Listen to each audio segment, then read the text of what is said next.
হেলিকপ্টারে চট্টগ্রামে নেওয়া হলো সাবেক এমপি ফজলে করিমকে।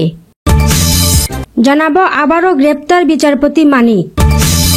এদিকে নিজ বাড়ি থেকে সাবেক পরিকল্পনা মন্ত্রী এম এ মান্নান গ্রেপ্তার। জানাবো নির্বাচন কমিশন পুনর্গঠন নিয়ে যা জানালেন আইন উপদেষ্টা। আরও জানাবো স্বামীকে হত্যার দায়ে স্ত্রী ও পরকীয়া প্রেমিকের মৃত্যুদণ্ড। জানাবো খুলনা জেলা বিএনপির আহ্বায়ক কমিটি বিলুপ্ত ঘোষণা। এবং সর্বশেষ জানাবো 7 বিভাগে বয়ে যাচ্ছে তাপ প্রবাহ, থাকবে কতদিন। শুনছিলেন সংবাদ শিরোনাম, এবারে বিস্তারিত।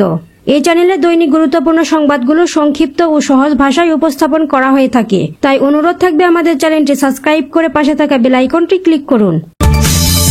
সাবেক এমপি ফজলে করিম চৌধুরীকে হেলিকপ্টারে নেওয়া হলো চট্টগ্রামে। ব্রাহ্মণবাড়িয়ার আখাউড়া উপজেলার সীমান্ত দিয়ে পালানোর সময় আটক হওয়া চট্টগ্রাম 6 আসনের সাবেক সংসদ সদস্য ফজলে করিম চৌধুরীকে হেলিকপ্টার যোগে চট্টগ্রামে নেওয়া হয়েছে। বৃহস্পতিবার বিকেলে তাকে ব্রাহ্মণবাড়িয়া নিয়াজ মোহাম্মদ স্টেডিয়াম থেকে একটি হেলিকপ্টার দিয়ে নিয়ে যাওয়া হয়। তিনি গত 12 সেপ্টেম্বর সকালে আখাউড়া উপজেলার দক্ষিণ ইউনিয়নের আবদুল্লাপুর এলাকায় বিজিবির হাতে আটক হন।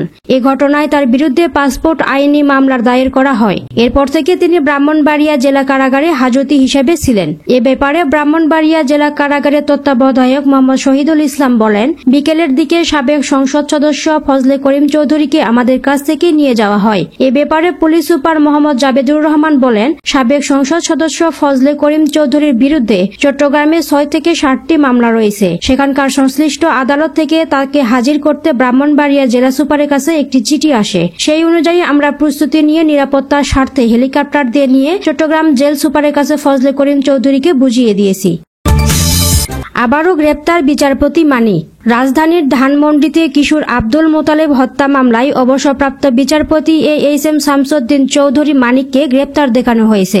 বৃহস্পতিবার শুনানি শেষে ঢাকার মেট্রোপলিটন ম্যাজিস্ট্রেট মোহাম্মদ আরিফুর রহমানের আদালত এ আদেশ দেন। এদিন সকালে ধানমন্ডি থানার পুলিশ অবসরপ্রাপ্ত বিচারপতি এএইচএম শামসুদ্দিন চৌধুরী মানিককে এ মামলায় গ্রেফতার দেখানোর আবেদন করেন। তবে জামিন আবেদন না করে মঞ্জুর করে তাকে কারাগারে পাঠানোর আদেশ দেন আদালত। গত 4 আগস্ট ঢাকার ধানমন্ডিতে বৈষম্য বিরোধী আন্দোলনে আব্দুল মোতালেব গুলিবিদ্ধ হয়ে মারা যান। এ ঘটনায় গত 26 আগস্ট তার বাবা আব্দুল মতিন ধানমন্ডি থানায় হত্যা মামলা করেন। মামলায় শেখ হাসিনা সহ 176 জনের নাম উল্লেখ করা হয়। এছাড়া অজ্ঞাত 250 থেকে 300 জনকে আসামি করা হয়। মামলার এজাহারের 22 নম্বর আসামি বিচারপতি শামসুদ্দিন চৌধুরী মানিক।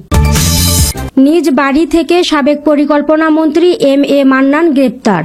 সাবেক পরিকল্পনা মন্ত্রী এম এ মান্নানকে গ্রেপ্তার করেছে পুলিশ। বৃহস্পতিবার রাত 10টায় সুনামগঞ্জের শান্তিগঞ্জ উপজেলার নিজ বাড়িতে অভিযান চালিয়ে তাকে গ্রেপ্তার করা হয়। সুনামগঞ্জ জেলা পুলিশ সুপার আহম আনোয়ার হোসেন খান গণমাধ্যমকে বিষয়টি নিশ্চিত করেন। তিনি জানান, গত 4 আগস্টে শিক্ষার্থীদের উপর হামলার ঘটনায় 4 সেপ্টেম্বর দায়ের করা মামলায় এজাহার নামনীয় আসামি হিসেবে সুনির্দিষ্ট অভিযোগের ভিত্তিতে তাকে গ্রেপ্তার করা হয়েছে। তাকে সুনামগঞ্জ সদর থানার হেফাজতে রাখা হয়েছে।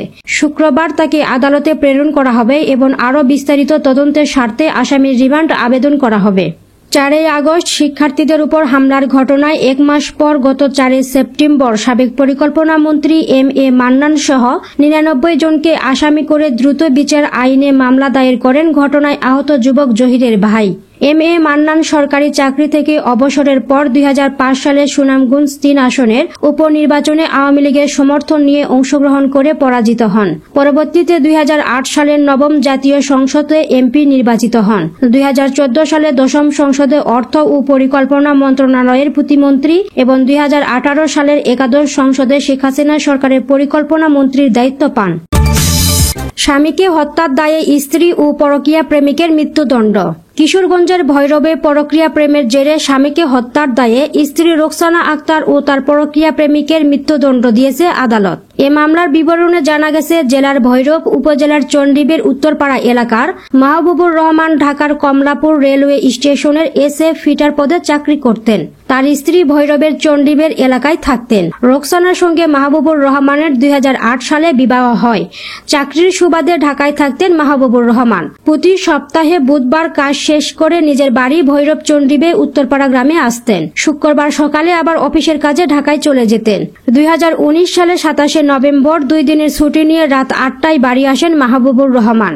রাতে খাওয়া দাওয়া শেষে ঘুমিয়ে পড়েন। এর আগে হত্যার উদ্দেশ্যে তার স্ত্রী রোকসানা আক্তার পায়েসের সঙ্গে ঘুমের ঔষধ খাওয়ান। ওই দিন রাতে রোকসানা ও তার প্রক্রিয়া প্রেমিক আসিফ আহমেদ মাহবুবুর রহমানকে ধারালো অস্ত্র দিয়ে বুকে আঘাত করে হত্যা করে।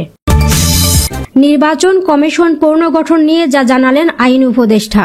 অন্তর্বর্তী সরকারের প্রধান উপদেষ্টা ডক্টর মোহাম্মদ ইউনূস জাতিসংঘ সাধারণ পরিষদের অধিবেশনে যোগদান শেষে দেশে ফেরার পর নির্বাচন কমিশন পুনর্গঠন এবং ভোটার তালিকা হালনাগাদ করা হবে বলে জানিয়েছেন আইন উপদেষ্টা। বৃহস্পতিবার রাজধানীর হেয়ার রোডে ফরেন সার্ভিস একাডেমিতে সংবাদ সম্মেলনে এসব কথা বলেন তিনি জানান, আগামী 1 অক্টোবর থেকে শুরু করে 31 ডিসেম্বরের মধ্যে রাষ্ট্র সংস্কারের 6টি কমিশন সংস্কার সংক্রান্ত প্রতিবেদন জমা দিবে।